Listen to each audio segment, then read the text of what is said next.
Hi there, I'm Solis, sportscaster at NBC4 here in Los Angeles. And we go way back. Of course, NBC is the home of the Olympics, so we know all about you. It's really an honor and a pleasure being able to talk to you today.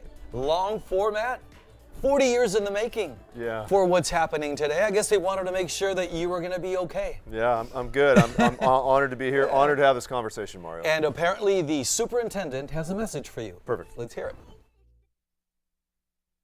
Hello, John. On behalf of Arcadia Unified School District, I want to offer a huge congratulations on your induction into the Arcadia High School Athletic Hall of Fame. What an incredible and well-deserved honor. Your journey from Arcadia High School to becoming a national champion, Olympic coach, and leader on the world stage is truly inspiring. You've set a standard of excellence that reflects the very best of our Arcadia community, and your impact reaches far beyond the court. We're so proud to celebrate not only your achievements, but the way you continue to represent Arcadia with integrity, passion, and leadership. I'm sorry I can't be there in person, but I'll absolutely be celebrating from afar. Congratulations again, John. We are incredibly proud of you, and we're honored to welcome you into the Hall of Fame.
Wow, John, what a career. More than deserving of an induction into the Hall of Fame. First time in 40 years. When you see that kind of montage, you were making some, I could hear you reminiscing. What was going through your mind? I had a lot more hair. And, True. Yeah, no, just I hadn't seen any of those photos, so that was really special to see. And just, gosh, what a flashback. And to see I was looking at the players and the guys that were on the team with me and kind of, oh yeah, and wonder what those guys are doing. So yeah, super fun. A lot of winning throughout all the years. Has winning been your main motivation? Has the W been everything for you, or is there something behind it? I think there was always more behind it, but I was really fortunate to be in programs that really taught us how to win. Yeah. And it started here with Coach Freeberg. I owe him a lot. I mean, he kind of showed us the way. We really were an island of volleyball excellence here in Arcadia, because traditionally it's played in the beach communities. And Coach Freeberg really just was passionate about it, really a student of the game, and he passed those lessons on to us. We remember that. And he created a culture here where it was the popular thing to do. All the best athletes were playing volleyball, and so we were winning. And so that just, once you start getting that and you start winning CIF, I was a sophomore. back when Arcadia was a three-year sophomore, junior, senior, it was only a 3-year high school. So right when I started playing, we win CIF. So certainly we had high aspirations and the athletes to do it. So yeah, it was a big part of it. Why did you decide to go the UCLA route? Had a great connection with Coach Skates, the legendary coach there. So I was really fortunate to go from Coach Freeberg to Al Skates, two of the great coaches in our sport. I really wanted to go to the best, and I'd gotten used to winning here at Arcadia. And so to go to UCLA when it was in its prime, and it's still in its prime, and they're the best program, and I wanted to keep winning.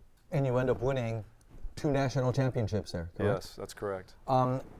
You were not only playing volleyball at the highest level, you decide to pursue a pretty easy major, right? You do molecular biology and genetics? That's correct. Yeah, so I came out of here thinking I was going to go into medicine.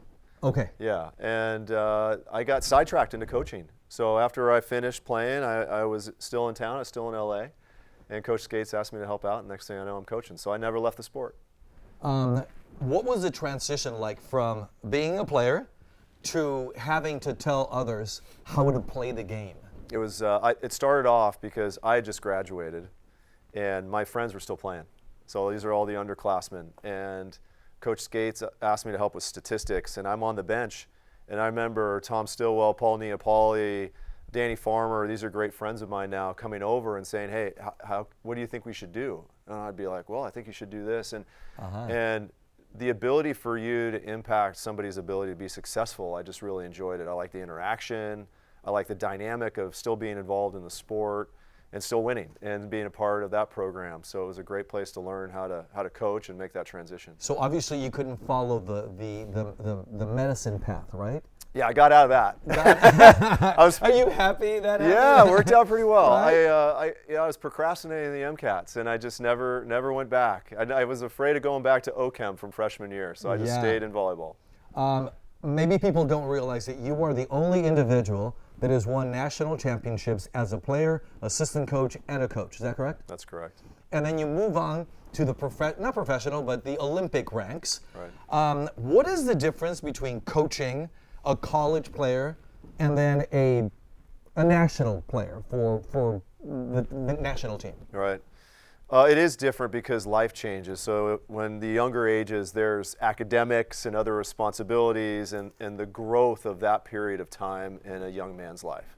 And then you get to the professional ranks and it becomes a business. Yes. And in a good way, with the guys that I coach, I was really fortunate. The national team for Team USA has been a group of amazing young men and now older men, and they work so hard, such pros, so dedicated to their craft, becoming the best version of themselves, and to be a part of that and to really dive into the details in such an intense way, the nuance and the margins of victory at the international level, it's really hard. Right. And so you're constantly striving to figure out how to win.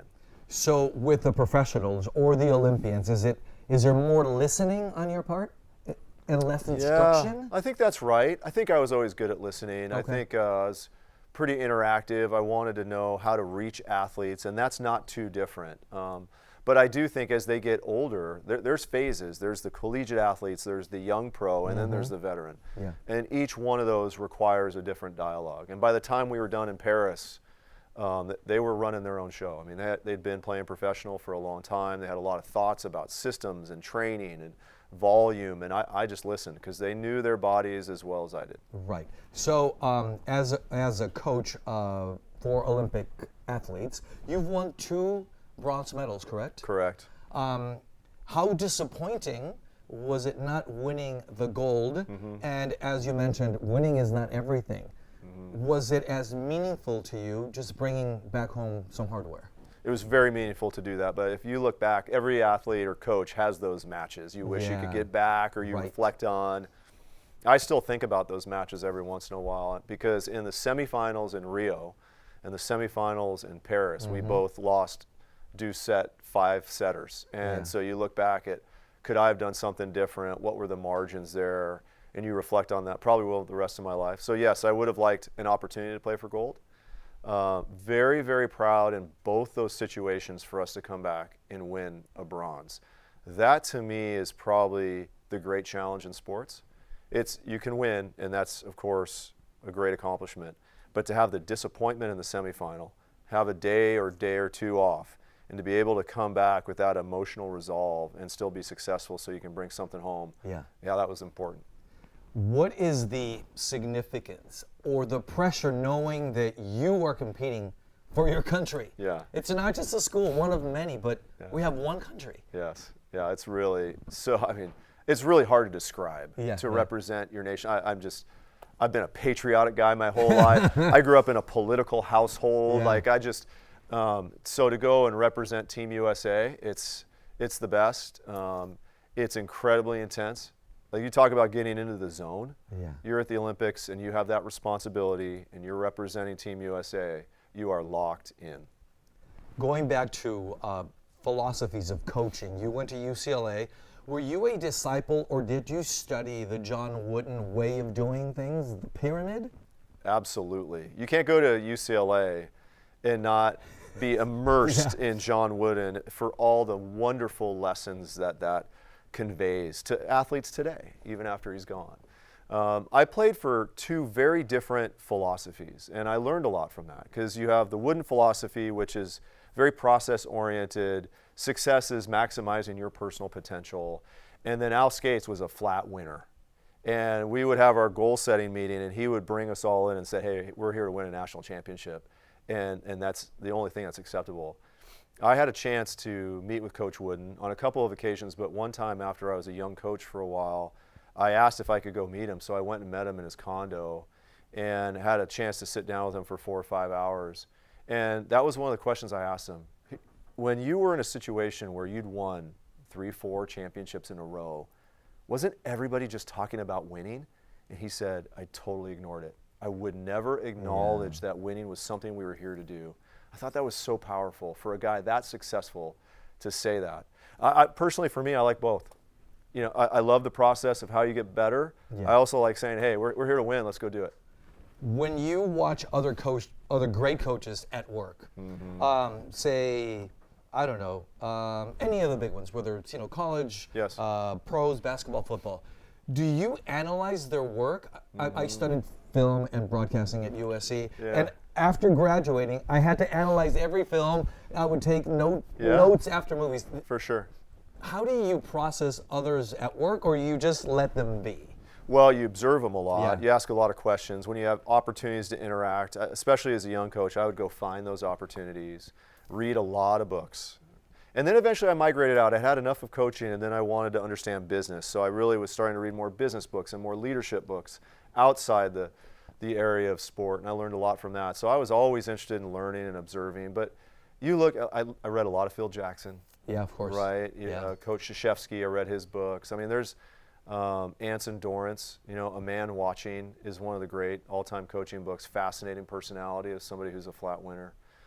So those were all really impactful reads for me. I watched them all really closely. We have about 2 minutes, so sort of rapid fire stuff. Yeah. You've always lived in LA. Born in Arcadia, went to UCLA, national team, was training in Anaheim. How fortunate were you to be able to stay in LA? I love it. I'm an LA guy.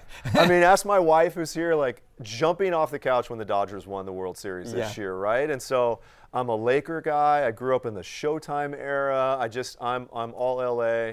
Very grateful to have spent our entire lives here. I mean, I know you're the same, so very fortunate. How have you managed time with all the different responsibilities you've had along the way? A real patient wife and supportive kids. Sorry.